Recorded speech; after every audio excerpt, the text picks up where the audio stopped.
안녕하세요. 문동학입니다. 성탄의 계절이 왔습니다. 우리는 매년 12월만 되면 예수 그리스도의 나심에 관해서 읽고 보고 말합니다. 오늘 저는 마태복음 1장 18절부터 25절 이 본문을 통해서 하나님께서 오늘 우리에게 어떤 말씀을 하시는지 함께 나누기를 원합니다. 오늘 말씀의 메시지는 분명하고 강하고 단순합니다. 예수님은 그리스도이시다. Jesus is Christ입니다.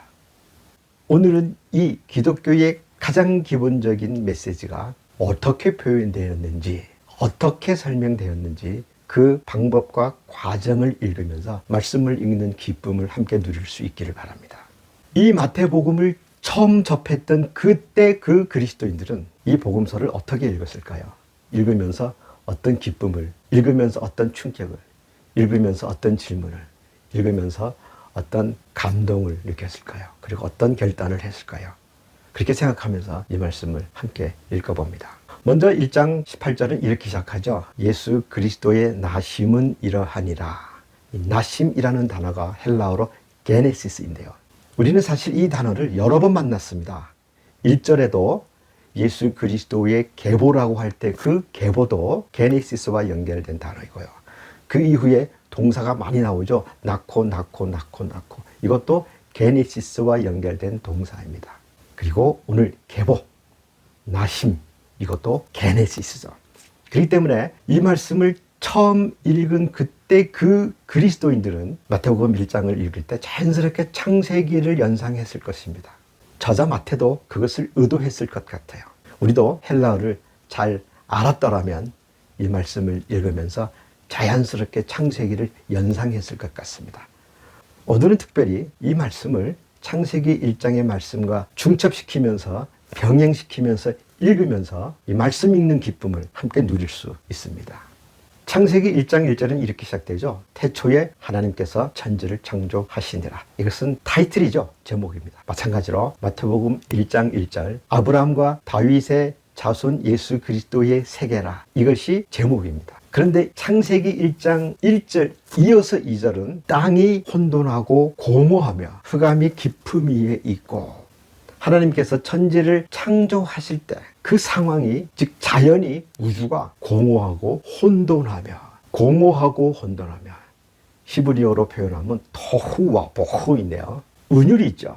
이것을 한국말로 표현한다면 뒤죽박죽 또는 엉망진창 이렇게 설명하면 이해가 더 잘 될 것 같습니다. 그리고 흑암이 깊음 위에 있다. 이것은 어둠이 가득하다. 칠흑 같은 어둠, 불빛이 전혀 없는 그런 어둠을 가리킵니다. 자연이 이렇게 엉망진창 뒤죽박죽이었습니다. 그러면 마태복음은 어떨까요? 마태복음도 마찬가지입니다. 1장 1절 아브라함과 다윗의 자손 예수 그리스도의 세계라. 그리고 족보가 시작되는데요. 사실 아브라함 이후 예수 그리스도까지 이 족보는 공허하고 혼돈한 역사를 가리킵니다. 정말 흑암이 깊이 짓누르고 있는 그 역사를 가리키죠. 제가 지난주에 말씀드렸던 것도 바로 이것입니다. 18절의 말씀, 마리아가 요셉과 정혼한 이후에 잉태했습니다. 우리는 성령으로 잉태된 것을 압니다. 그러나 만약에 성령으로 잉태된 것을 믿지 않는 사람의 입장에서 이 사실을 읽으면 이것은 또한 끔찍한 일입니다. 처녀가 약혼하고 남편과 동거하기 전에 임신했다. 유대 율법에 의하면 이 경우 마리아는 성벽 밖으로 끌려 나가서 돌로 죽이는 처형을 당해야 했습니다. 그 결과를 아는 요셉은 어떤 면에서 마리아를 보호하기 위해서 그 사실을 숨기고 넘어가려고 했습니다.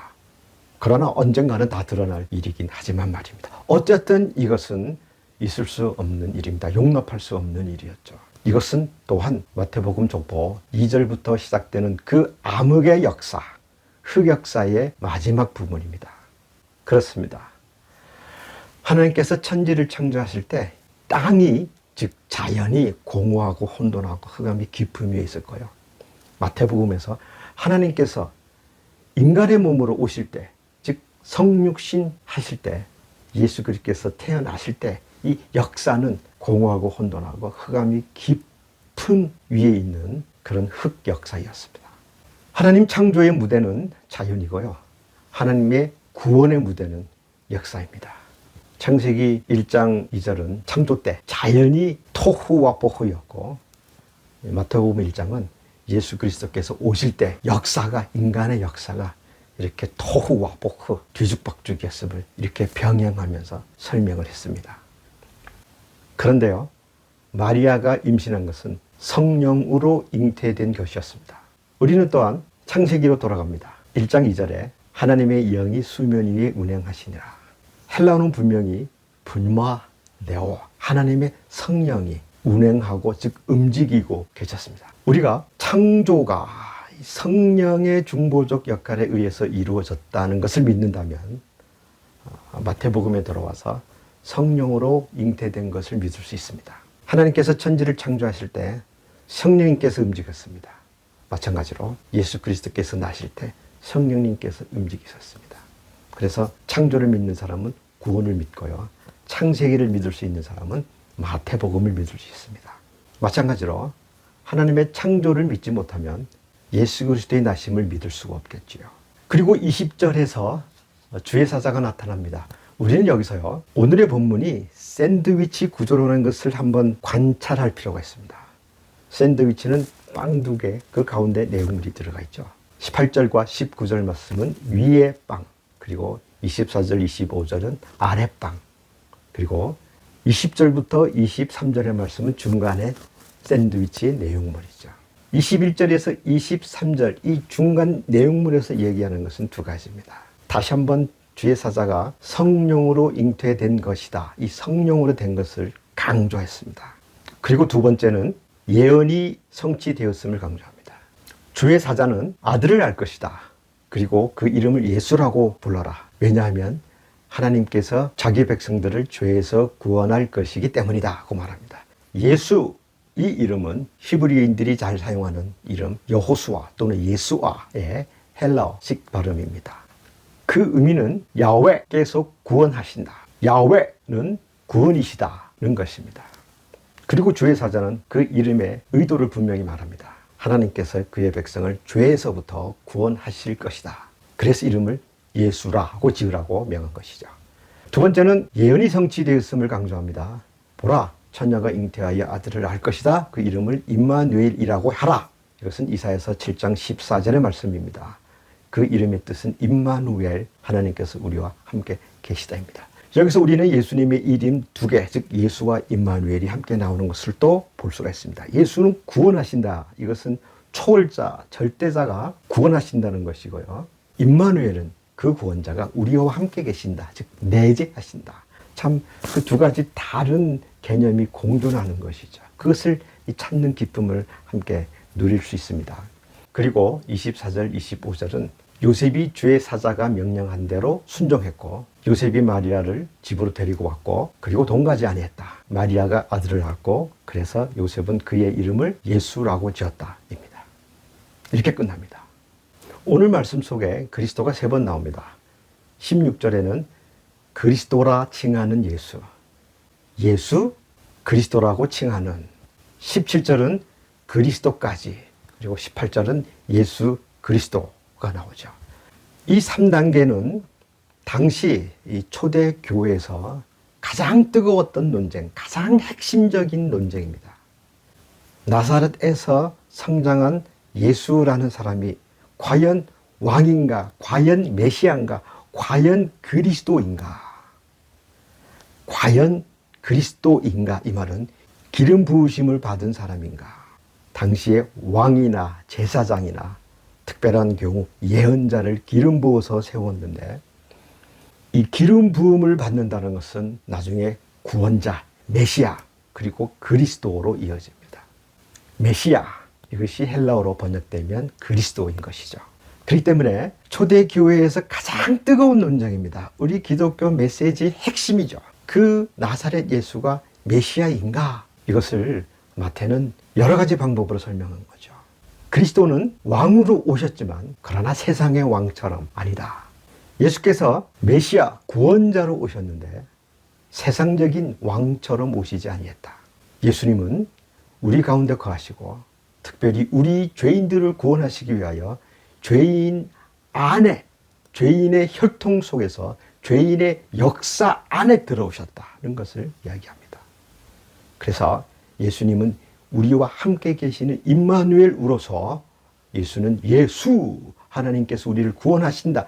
죄에서부터 그것을 이루시기 위한 분이심을 이렇게 이야기합니다. 이렇게 창세기와 마태복음을 함께 놓고 읽는 이 기쁨은 상당합니다. 제가 1997년에 교수님 한 분한테 질문했습니다. 천체물리학을 강의하고 있었는데요. 우주의 시작에 관해서 얘기 좀 해주세요. 과학자들은 뭐라고 합니까?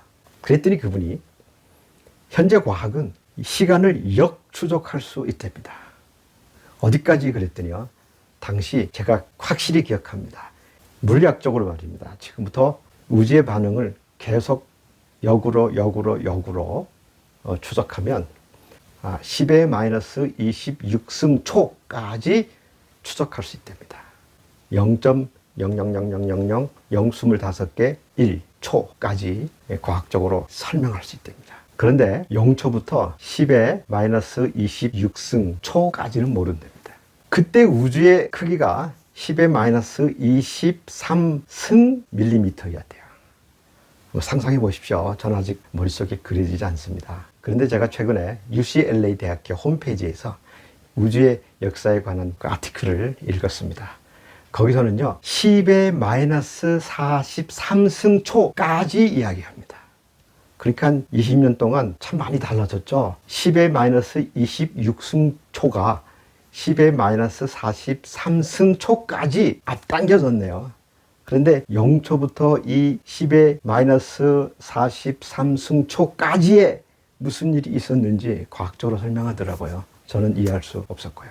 그때 우주의 크기는 10의 마이너스 33승 센티미터이래요. 그리고 그때 온도는 섭씨 10의 32승이었답니다. 근데 저는 중학교, 고등학교 때 배운 물리학 그 실력으로요. 질량 불변의 원칙 또는 에너지 불변의 원칙을 알고 있거든요. 그때 그 에너지와 그때 그 질량이 현재 우주의 에너지와 질량과 같다는 거 아닙니까? 그 불변이라는 거죠. 저는 그걸 잘 이해를 못합니다. 그런데 그 빅뱅이 저절로 됐다라고 생각하면 신이 없다고 믿는 것이고요. 그때 누군가가 만들었다. 신이 그것을 지었다, 만들었다 라고 생각하면 유신론자가 되는 겁니다. 신이 있다고 믿는 것이죠. 저는 그 빅뱅이 저절로 됐다는 게 오히려 더 이해가 안 됩니다. 저는 분명히 창조주가 이렇게 창조했다고 믿습니다. 과정이 어떠하든지 간에요. 또 과정은 과학자들에게 맡기죠. 그것이 138억 년 전이었습니다. 그런데요, 2000년 전 예수 그리스도께서 태어나신 게 사실 우주의 역사 138억이라고 생각하면 그냥 빅뱅 이후 138억 년을 하나님께서 기다리셨다가 유대 땅에 사람의 몸으로 오신 거죠. 이것을 믿으면 크리스찬이 됩니다. 그렇기 때문에 창조주를 믿는 것과 크리스찬이 되는 것은 다르죠. 그냥 창조주가 있었다, 조물주가 있었다, 이것을 믿으면 유신론자인데요. 그냥 신을 믿는 겁니다. 그런데 그 창조주께서 지금으로부터 2000년 전에, 즉 창조 이후 138억 년을 기다리셨다가 인간의 몸으로 오셨다. 그분이 예수다 라고 믿으면 이제 크리스찬의 여정이 시작되는 겁니다.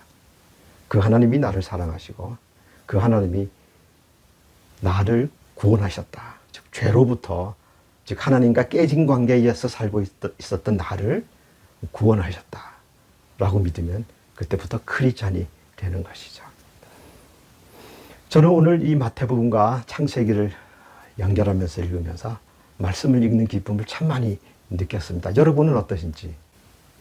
저는 마태가 예수님은 그리스도이시다, 이것을 설명하는데 이 창세기를 사용하고 이것과 연결해서 족보를 사용하고 그리고 마리아와 요셉의 관계, 성령으로 잉태된 것, 그리고 주의 사자가 예언의 말씀을 인용하고 설명한 것, 그리고 그대로 된 것, 이 모든 것이 성령으로 이루어졌다, 이것을 찾고 발견하면서 참 하나님의 말씀의 오묘한 것을 찾고 기쁨을 누립니다.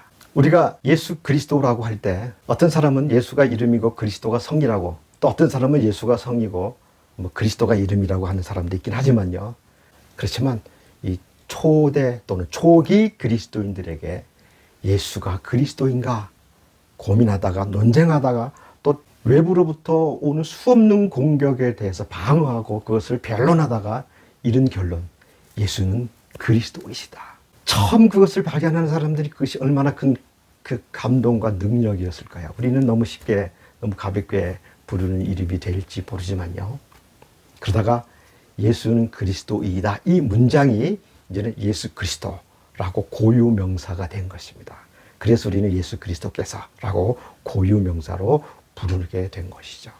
우리가 성탄절에 예수 그리스도의 나심을 축하합니다. 그러나 이 시대에 공허하고 혼돈하고 흑암이 깊음 있는 이 역사 속에서 예수님께서 빛으로 오시고 예수님께서 구원자로 오셔서 우리를 죄로부터 구원하실 것을 믿습니다.